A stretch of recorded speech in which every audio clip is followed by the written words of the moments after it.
Il est difficile de s'approvisionner en chocolat pendant ce week-end de Pâques. Les chocolatiers craignaient de ne pas pouvoir écouler leurs gourmandises. Ils se sont organisés pour assurer les ventes. Voyons comment cela se passe, notamment en Seine-et-Marne, avec Cécile Claveau et Philippe Aliès. À la veille de Pâques, d'habitude la boutique de ce chocolatier ne désemplit pas.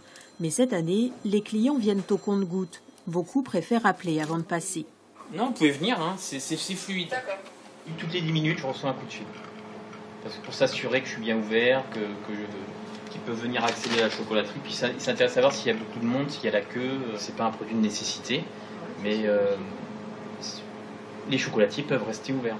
Rester ouvert, mais avec moins de personnel. D'ordinaire, ce professionnel emploie 4 personnes, mais depuis 3 semaines, il a dû mettre en place le chômage partiel. Il est désormais seul pour faire fonctionner son magasin. Alors que Pâques représente normalement un tiers de son chiffre d'affaires annuel, il s'attend à des pertes très importantes cette année, car la plupart de ses créations étaient déjà fabriquées avant le début du confinement. Ça, c'est pas récupéré. Quand Pâques est passé, c'est le Pâques de l'année prochaine. On va pas acheter des œufs de Pâques, des poules et des lapins après Pâques.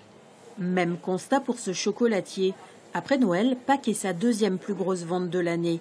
Alors pour éviter de jeter les 3000 sujets déjà confectionnés, il a mis en place des livraisons gratuites. On livre quand même jusqu'à 70 commandes par jour. Donc il a fallu s'organiser, il a fallu prévoir les paquets, l'organisation, comment on livre, la casse dans la voiture, vous voyez, ça peut arriver. Donc en fait, on essaye de rendre service aux gens. Mais les livraisons ne compenseront pas la baisse des ventes en magasin. Sur 37 salariés, cet artisan a dû mettre 30 personnes au chômage partiel. D'habitude, Pâques, c'est quand même à peu près 30% du chiffre d'affaires.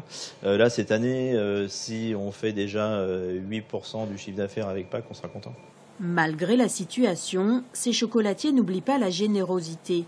Ils ont tous les deux livré des œufs en chocolat au personnel soignant, aux personnes âgées dans les EHPAD ou encore à des enfants. Restez chez vous en mangeant du chocolat.